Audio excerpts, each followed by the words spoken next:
the plenary discussion. I'm going to hand on now to Sanjana Hatatua. Sanjana.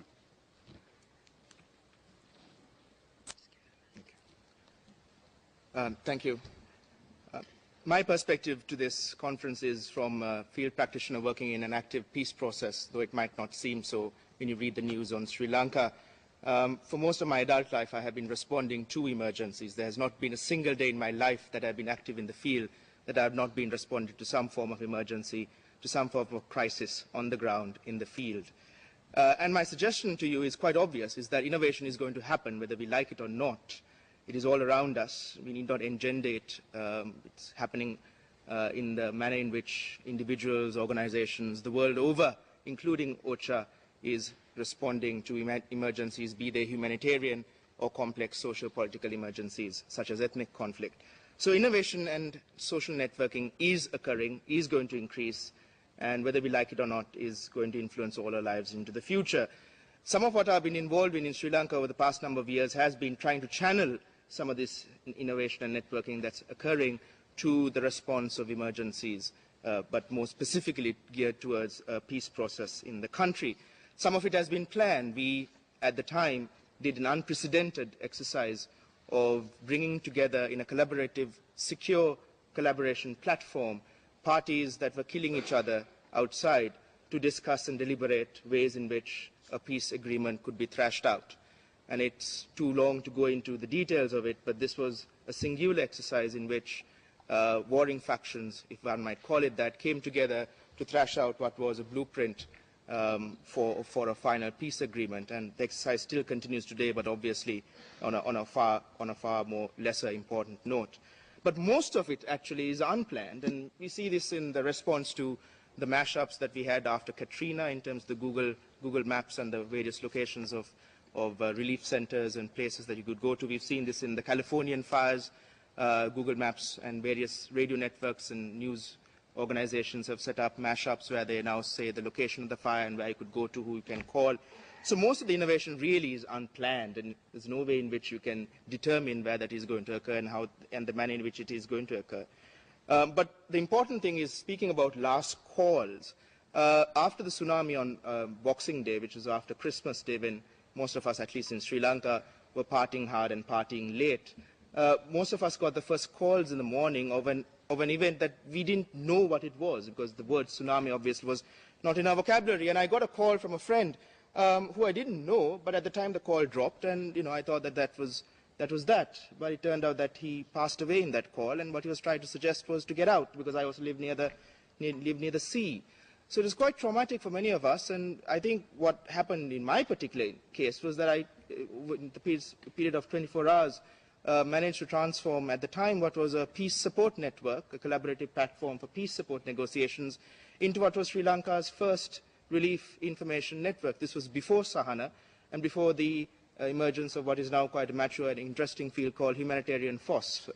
And so at the time, there were about 400 organizations, individuals, including the US government, Marines, CARE International, the UN system, who were all relying on this system to get the information first out in those critical hours after the tsunami. It wasn't nice, it was ad hoc, it crashed often, it was running out of my laptop mainly, and there are people in this audience who know and were part of that experience in Sri Lanka and in Indonesia.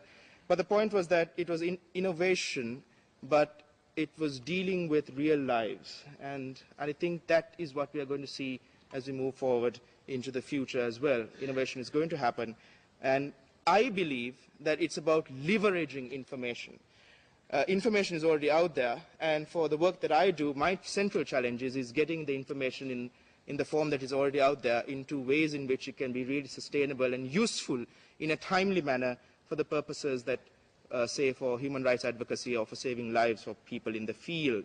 This could range from, saving a life of a person who's been abducted to a more sustained human rights advocacy campaign over the longer term.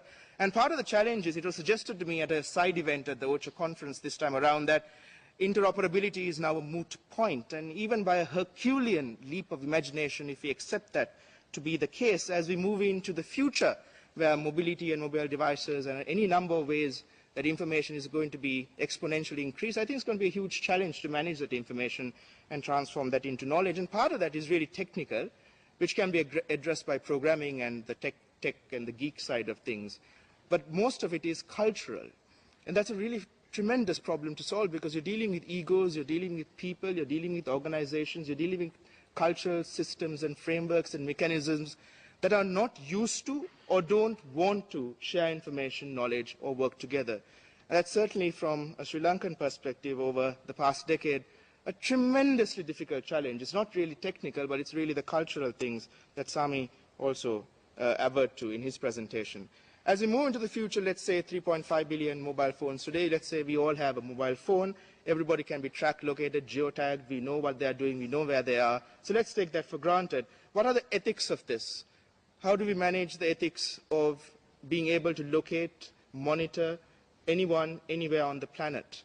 And what do we then do with this information? How do we manage such a vast repository of information to prevent it from being used for harmful purposes? What are the manners in which ad hoc networks, just individuals or organizations in the field, who set up completely ad hoc ways of sharing information in a time of crisis, how then do we respond to that? And I see four major challenges there, or opportunities, depending on where you look at. One is obviously the civilian-military aspect. How do both interact with each other when the need arises? The other also is with local NGOs and international organs, international INGOs. The other is something that has been not really talked about. The field is not a homogenic entity. There are power relations in the field as well, and a lot of the organizations, even on the field, don't really share information in a coherent, sustainable manner. And finally, obviously, is the field to the headquarters. And I think these four areas are going to be really quite interesting in terms of the technology and the cultures as we move ahead. And it becomes fundamentally important in emergencies in particular to be aware of these four sectors. The other is, over the longer period of time, is to be aware of the governance frameworks in the countries and the regions we operate in. It's one thing to go into an emergency after it has occurred with the full force of the technical, financial and human resource power that OCHA and similar organizations bring. It is quite another to be embroiled in that context over the longer term, because then you have to deal with the politics of that region, country, state or nation. And the two are quite dissimilar. And the longer you stay in that region, the more embroiled and the more you have to respond to the singular politics, which actually might be quite against humanitarian work, as John Holmes suggested earlier, and certainly and sadly the case of Sri Lanka suggests to the rest of the world.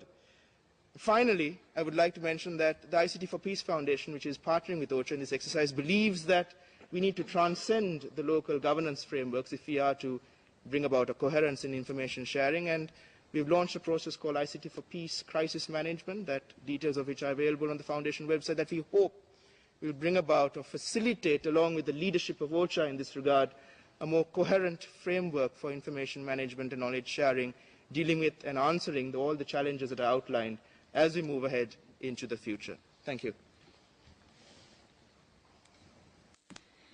Many thanks, Sanjana. Lots to pick up on that there, I think, in our discussions. But the points I take from that immediately are innovation is happening out there. It's already happening, planned or unplanned. You gave us the example of the Peace Support Network and its adaptation. You talked about the challenges of transforming knowledge, information into knowledge, and what those challenges consist on, the cultural barriers in particular, which I think link to our first presentation. And you